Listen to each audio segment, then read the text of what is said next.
just go into my info. So let's bring out the medalists in the men's 400 meters. The bronze medalist with a personal best time of 43.74, the second ever medal in athletics for Zambia, and the first one since 1996. All the way. Now you can go either way. You just won a bronze medal. You pick whichever direction you want to go. Muzala Samukonga. The silver medalist with a new personal best time of 43.44. He's the European record holder from Great Britain, Matthew Hudson-Smith. And the gold medalist from the United States, also in a personal best time of 43.40, the 20th gold medal for the USA in this event, Quincy Hall. We'll now open up the floor for questions. If you have a question, please raise your hand. We'll bring a mic over to you. State your name and your outlet before you ask, please. Hey, Quincy, Pat Graham from the Associated Press. First of all, congratulations. You mentioned in the presser downstairs that you had a kind of a rough background growing up. Can you just take us through what it was like, your life growing up, and what led you and what fed you, and what does this mean to you? Nah, nothing too crazy. Just like a lot of doubters and then a lot of distractions that I've been going through. And two of my brothers are passing. So like when I come out on the track, I just got reasons of why I run hard and why I bring myself home. Right here in the front. Oh, and I have two daughters. How old are they? 7 and 2. Alani and Avery. Can you talk about the... Can you turn the mic on, Steve? I think it's off. For all these years, I can't forget that. Congratulations, Quincy. Can you talk about the final 100 meters? It was quite remarkable. You're in 4th place. Did you feel that the race was yours? The race was anyone's at that point. I just wanted to keep doing what my coach told me to do. Just keep driving, and get home. And talk about the final 100 meters. Were you at ease? Was it a fast pace? Were you just what was going through your heart and mind as you saw these other guys in front of you and you were trying to catch up? Just grind, determination. Like I said, we do a lot of hard practices, and then we focus on coming home at the end of each practice. So that was nothing more than just me trying to go hard, just harder and harder than what I'm used to doing. Adam Kilgore with the Washington Post. Quincy, the kick that you have, how did you develop that? Was it something that you had all of a sudden had when you were like a kid in track? Did you develop it as your career went along? Sort of where does that come from? Nah, I have a pretty big engine. So I used to run cross country, and I put a lot of mileage in. I do a lot of stuff like that. So when I drop down, I'm a 800, 1500 runner before, and I dropped down to the 400. We just worked on foot speeds and a lot of jumps and stuff. So I always had the strength and the strength up under me. It's just me trying to get the speed down. Yep. You're next. Hi, Quincy. Jonathan Golt here from Let'sRun.com. I was wondering if you could go in a little bit further detail about those different events, because between cross country, 800 and 1500, and we know your 400 hurdle background, can you just walk us through the decision to sort of switch between those events throughout your career and how you ended up in the 400? Nah, okay. So the crazy thing about it, when I was younger, and one AAU meet, I used to do the 2, the 4, the 8, the 15. And those are them all one meets, sometimes in 2 to 3 days, week span. And then junior college, I did the 400, jogged across, do the 400 hurdles, like 20 minutes later, 4x4, 200. So like I said, it's always just me been piling up a lot of workload and just being able to carry the workload. So when I come down and having to do one event, it's not that bad of me just running. You know what I'm saying? I'm used to carrying that workload. So how did you settle in the 400? Let go of them 400 hurdles. I kind of look at my gait, and my coach, we kind of do like a lot of science in sports. Science and track, and we look at like energy systems and just a lot of things that I don't want to tell everyone, but it's a lot of things that we look into when we run the 400. So sooner or later, we're going to move to a different event. I won't say now, but we'll move to a different event and try to go make chaos over there. Someone said back here, I can't see the back 3 rows because of the light, so I trust that you're there. I thought maybe that was the case. Brian Mann with NPR. Quincy, one more for you. It seemed like maybe you were slow off the block and that you were a little bit off your race at the beginning. Is that true? Were there things happening earlier in the race that that didn't feel quite right? Should I answer this? Should I answer this, will you? Yeah, go ahead. I just got out, That's it. I got the fuck out. Yeah. Okay. So yeah, that was probably my fastest time of me ever getting out. I ran 20:90, I guess. But these guys, I knew these guys were going to get out, and they're going to come for blood early. They're going to go out and try to see who can throw, who they could throw off the race. So, nah, Matthew, he's a really quick guy. He's a European champion at 200, and this guy to the left of me, he's crazy. he goes all out every time. So, no, I have a great group of guys that I ran against, and all I had to do was just run my race and then do what I could do. But I kind of wanted these guys to answer some questions because these are amazing guys too. So, if y'all have some questions for them.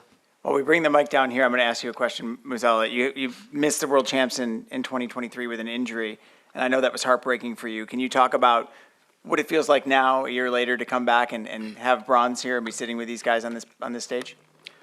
Yeah, let me just say, missing the the 2023 World Championship was quite hell for me, you know. So I was like, 2024 season, I need to take it person, you know. Yeah, sure.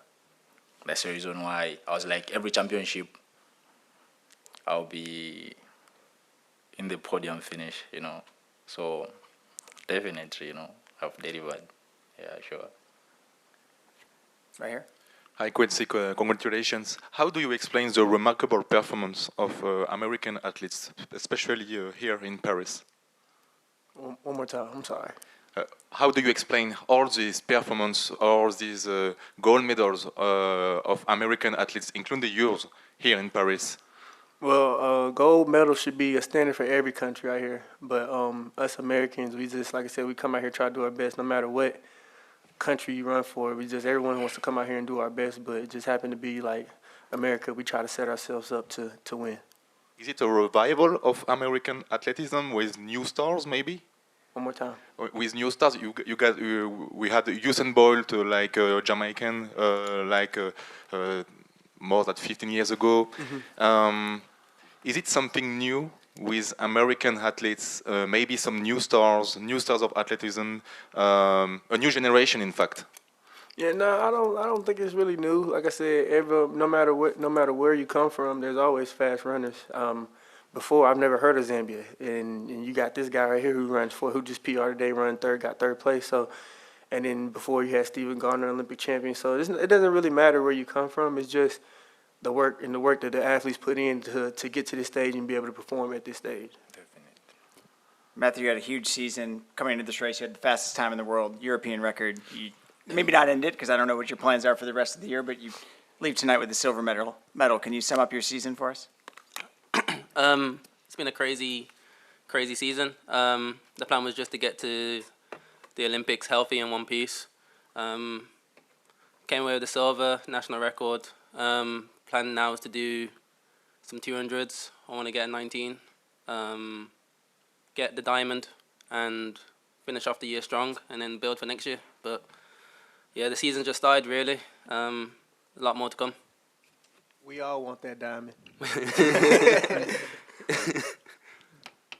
Question for Matt. Matt, your reaction to silver this time round seems very different to last summer. How different do you feel as an athlete? How different in a place are you compared to last summer? As in 2023? Yeah. I mean, last year I came in there injured, and I was more like, we'll see what happens. This year I came here ready, and I ran the 5th fastest time of all time. I just lost to the better man. On the day, honestly, I can't complain. I did everything, left it all on the table, and we came in and I knew that the last 50 is going to determine who wins the Olympics. Got that one step on me in the last 50, and that's all she wrote, really. And Quincy's a hell of an athlete, 43-40. And I've been saying all year, if you're going to win it, you got to take it from me. And that's exactly what he did. So congrats to him. This is going to be the start of a lot of battles. And yeah, and let it continue. See, I don't know, maybe at a Diamond League, definitely at the Diamond League final, we'll keep going. A few of the athletes have mentioned about how much of a difference there is with stepping out into that stadium in front of that number of people. How good was it to be able to express yourself and put all your cards on the table in front of that kind of audience? I mean, I did London Diamond League, just a couple of weeks before, so I kind of knew, about running in front of a big crowd. I mean, I've been in the game since 2014, so I've done the Olympics final with the world record, so I've been on that stage before, so I wasn't really fazed by it per se. I just knew that I had to execute and run the best of my ability, and that's what I did really. And you can't really ask for more. 43.44. I mean, that's probably the fastest second place in history. You know what I mean? So at the end of the day, just gotta keep going. My time's gonna come. We've got time for two more. Sean? Congratulations, all of you. Quincy, Michael Johnson on commentary said that you finished so well, he thought you could go a lot quicker if you really got everything right. Do you believe that? And secondly, Matt, you say this is only the beginning. This is the first year where you've really hit the gym hard, where you've been injury-free. Is the world record maybe in a year's time, if you can keep working, can you knock another sort of 4/10 or so and get close to that? I'll let you go first. We'll see. We've got a lot of plans. We've got a lot of things to build on. You'll see. That's what I'm gonna say. We'll see. Oh, you'll definitely see. And to your question, like I said, I had a lot of things that have been going on this year, so I haven't been able to do like actual speed work. But yeah, Michael Johnson's right. It's a lot of things that come into factor that will be able to make me run faster in my races. So right now, like I said, I can't think about that now. I'm just gonna go ahead and accept what I did now and move forward from it. But in years to come, this is my second year running the 400. I just moved from the 400 hurdles, and I got a bronze medal last year. So it's all a work in progress. I can't force nothing because that's when everything goes downward. So like I said, I just keep my faith in my coaching and God, and hopefully we just keep getting better and better. I want my guy down here. Last question down front here. Fred Bear, San Mateo Daily Journal, and California Community Colleges. I've been following you, Quincy, for years. Talk a little bit about, first of all, you following the footsteps of another former California Community College athlete from not far away, Lee Evans, who set the standard in the 400 another century ago, in another century. Talk a little bit about your transition to going to college at Sequoias and your whole trip there, and then where you ran the relay quite a bit. You ran 400s, and then where you are now. Well, first, shout out to California Community College. That's where I feel like I found myself being the dog I say I am. When I first went to junior college, it's more different than the other junior colleges where you don't have cafeterias, you don't have housing. So everything you do, you have to do it yourself. And been having two jobs and working and being able to go to school, paying for school too, and then have to come out there and run. And I told you, three events in one day for junior colleges was a lot. So that's where I found Coach Allen in junior college, and he's the one that put the biomechanics and science of track imported into my program of me running. So yeah, like I said, I don't think I'll be where I'm at right now if I didn't have junior college. Muzala Samukonga, Matthew Hudson-Smith, Quincy Hall, the three fastest times in the world this year, the second, third, and fifth fastest performances in Olympic history. Gentlemen, congratulations, and thank you. Thank you so much.